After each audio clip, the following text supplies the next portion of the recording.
Hello, hello, ma glorieuse. J'espère que tu te portes bien aujourd'hui. Bienvenue. Aujourd'hui, nous allons parler d'un thème qui m'a été mis à cœur, voilà.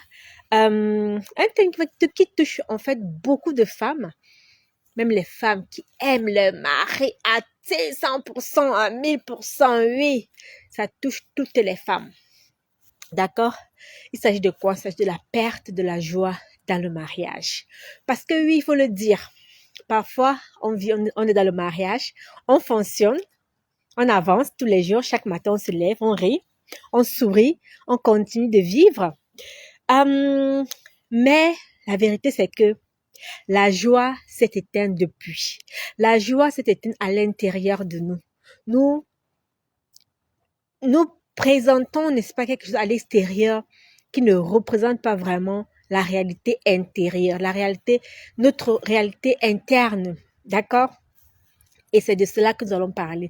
Dieu m'a mis à cœur, n'est-ce pas, de vous parler de cela, oui, parce qu'il veut que ses filles soient guéries. Il veut, n'est-ce pas, que des foyers soient restaurés. Il veut, n'est-ce pas, que la paix qui était partie puisse être retrouvée.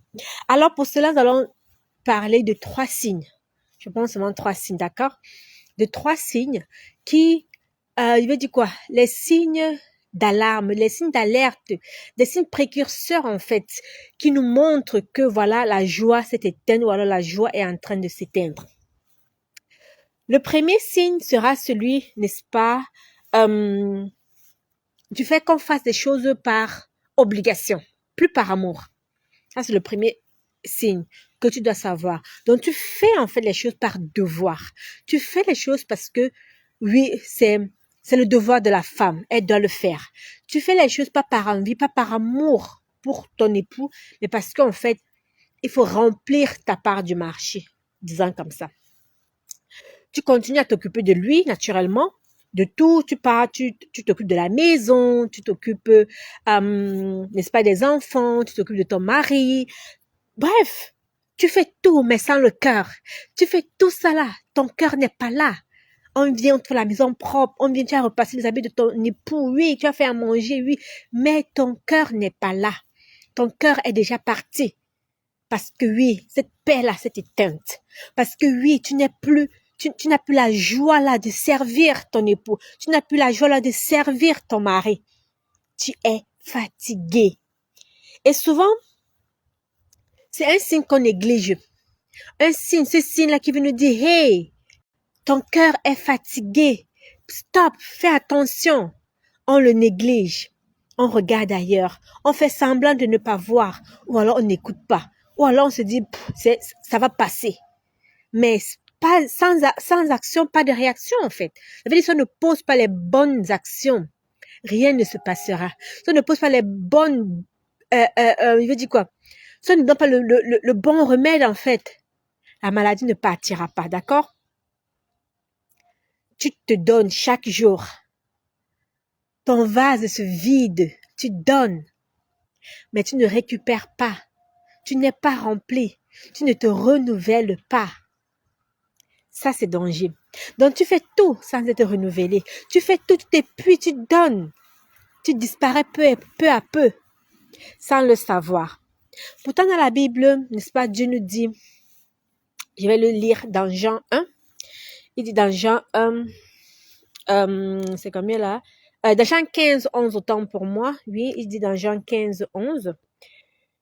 Je vous ai dit ces choses afin que ma joie soit en vous et que votre joie soit parfaite. Oui, la joie doit être parfaite. Notre joie doit être parfaite. Même dans un mariage, notre joie doit toujours être parfaite. Parce que oui, nous sommes en Christ et il nous a donné sa joie pour que, n'est-ce pas, elle soit en nous. Et en nous, elle doit être parfaite, n'est-ce pas? Alors, quand tu t'éloignes de la source, parce que oui, quand le cœur est fatigué, on a tendance à s'éloigner de la source. Quand tu t'éloignes de la source, ton cœur, n'est-ce pas, perd, n'est-ce pas, cette joie-là. Ton cœur se vide naturellement, ton cœur se vide rapidement. Alors aujourd'hui, n'est-ce pas, le Seigneur nous appelle. Il nous rappelle à lui. Revenons à lui. Revenons à la source, revenons à la base. Alors, ma sœur, j'aimerais t'encourager à revenir à la source.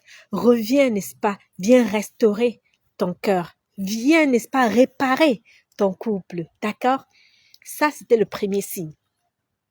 Maintenant, allons passer au deuxième signe, qui est celui où tu n'as plus envie d'investir dans ton couple. Tu te dis, à quoi bon?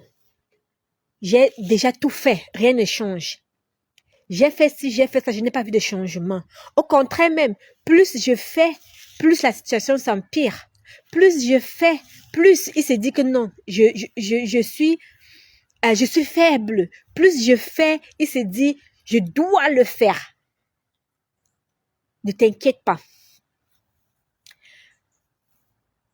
Car Dieu est là. Dieu est là pour toi. Dieu est là pour te restaurer. Dieu est là, n'est-ce pas, pour te recharger. Et puis, j'aimerais te dire, il faut savoir une chose. Pendant que tu es en train de dire, à quoi bon? De toutes les manières, rien ne change. Ton cœur s'alourdit. Ton cœur se serre. Tu deviens même méchante à la limite. C'est toi qui es en train de t'éteindre. C'est toi qui es en train de ternir. C'est ta relation avec Dieu qui est en train de s'effriter. Donc, ma sœur, je vais t'encourager, n'est-ce pas, une fois de plus. Je vais t'encourager à ne pas laisser les désirs de la chair prendre le dessus sur toi. Je vais t'encourager aujourd'hui à ne pas laisser ton toi, n'est-ce pas, prendre le dessus sur l'identité, en fait, qui te définit. Bon, on va parler de ça tout à l'heure. Ce sera le troisième point, j'ai un peu empiété dessus. Mais en fait, la vérité que j'aimerais que tu saches, Glorieux, c'est que ton attitude, en fait, peut inciter la restauration. Ton attitude peut accélérer la restauration de ton couple, d'accord? Donc, un petit rappel déjà, tu n'aimes pas ton mari parce qu'il est parfait. Car personne n'est parfait sur la terre. Toi-même, tu n'es pas parfaite, je ne suis pas parfaite. Alors, tu n'aimes pas ton mari parce qu'il est parfait. Non. Tu l'aimes parce que tu marches, n'est-ce pas, dans l'amour de Dieu. Tu l'aimes parce que oui, tu aimes Dieu. Tu l'aimes parce que tu as cette conscience-là que tu es sous le leadership de ton époux, tu es sous le leadership de Jésus-Christ.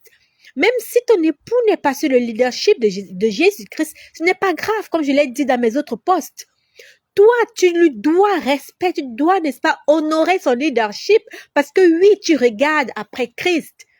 Ça, c'est la bonne nouvelle. Tu n'aimes pas ton époux parce qu'il est parfait, mais tu l'aimes parce que, n'est-ce pas, tu marches dans l'amour de Dieu. Alors, n'est-ce pas, cet amour, lui seul, c'est Dieu seul qui peut te le donner. Ne t'éloigne pas de la source. Ne t'éloigne pas de la face de Dieu. Ne laisse pas ton ego prendre le dessus sur toi. Oui, quand je parle d'ego, ça me rappelle, n'est-ce pas, mon deuxième livre que j'ai écrit, Le poison invisible du couple. D'ailleurs, je te recommande de te le procurer sur Amazon. Tu comprendras beaucoup de choses. Ça va, n'est-ce pas, t'aider déjà à restaurer, à ranger, à détruire cet ego-là. D'accord? Et maintenant, nous allons parler du troisième signe du troisième signe, justement. C'est la perte de l'identité. Oui, tout à l'heure, j'ai voulu un peu empiéter dessus rapidement. Mais bon, voilà. On va parler maintenant de la perte de ton identité. D'accord? Quand la joie s'en va, généralement, on oublie qui on est. Quand il n'y a plus de joie, quand les désirs de la chair prennent le dessus sur nous, on a tendance à se laisser guider aveuglément. On a tendance à agir selon nos émotions. D'accord? On devient dur. On devient silencieuse. Vous connaissez ce que c'est, non? Être silencieuse. Genre, tu l'ignores royalement. Tu n'as plus vraiment son temps. Tu fais comme au deuxième point, tu fais juste les choses, ouais, par devoir, mais tu n'es plus là. Il te parle, mais parfois tu ne réponds pas. Je ne sais pas si quelqu'un se reconnaît dedans, parce que moi, je suis passée par là. Je sais de quoi est-ce que je parle. Hmm? Donc, tu l'ignores royalement. Donc, tu es distante avec lui. Tu laisses la douleur redéfinir, ou alors tu laisses la douleur définir ton cœur. Ah, ma glorieuse. Ça, je suis passée par là. Et ça a failli me coûter mon mariage. Donc, j'aimerais te dire que aujourd'hui, sache une chose. La joie de l'Éternel est ta force. Tu peux même le noter quelque part. Ça, c'est aussi un verset biblique. Ça peut être ton mantra de la semaine prochaine. La joie de l'Éternel est ma force. Écris même dans les commentaires. La joie de l'Éternel est ma force. D'accord? Donc, ta joie ne dépend pas de ton mari. Ta joie ne dépend pas de tes enfants. Ta joie ne dépend pas de ton voisin. Ta joie ne dépend pas de ton alentour. Ta joie ne dépend pas des circonstances qui se manifestent au jour le jour. Ta joie dépend seulement de ta relation avec Dieu. D'accord? Bien. Alors, reprends ton identité en Christ. Retrouve ton identité à Christ. Je vais dire, tu es une femme de foi. Tu es une femme de grâce. Tu es une femme de lumière. Voilà ce qui te définit. Pas le silence, pas les bouderies. Non, une femme de joie. D'accord? Reprends ton identité en Christ. D'accord? Bien, voilà, tu as eu les 3 points. Voilà les 3 signes qui te montrent que voilà, la joie t'a quitté. N'est-ce pas? Je vais tout simplement chuter maintenant en te disant que si tu te reconnais dans ces 3 signes, d'accord, ne te condamne pas. Ce n'est pas une accusation en fait. Sache que Dieu ne te juge pas. Non, au contraire, Dieu ne te juge pas. Dieu t'invite à venir à lui. Dieu t'invite, n'est-ce pas, à revenir à la source. Dieu t'invite à ne pas t'éloigner de la source. N'est-ce pas? Dieu veut restaurer ta joie dans ton mariage. Dieu veut restaurer ton sourire. Dieu veut restaurer ton cœur. Dieu veut restaurer ton regard sur ton époux. Dieu veut restaurer ton regard sur ton mari. La manière avec laquelle, n'est-ce pas, tu le considères. Dieu veut venir panser les blessures. Il veut venir panser les plaies. Oui, souviens-toi,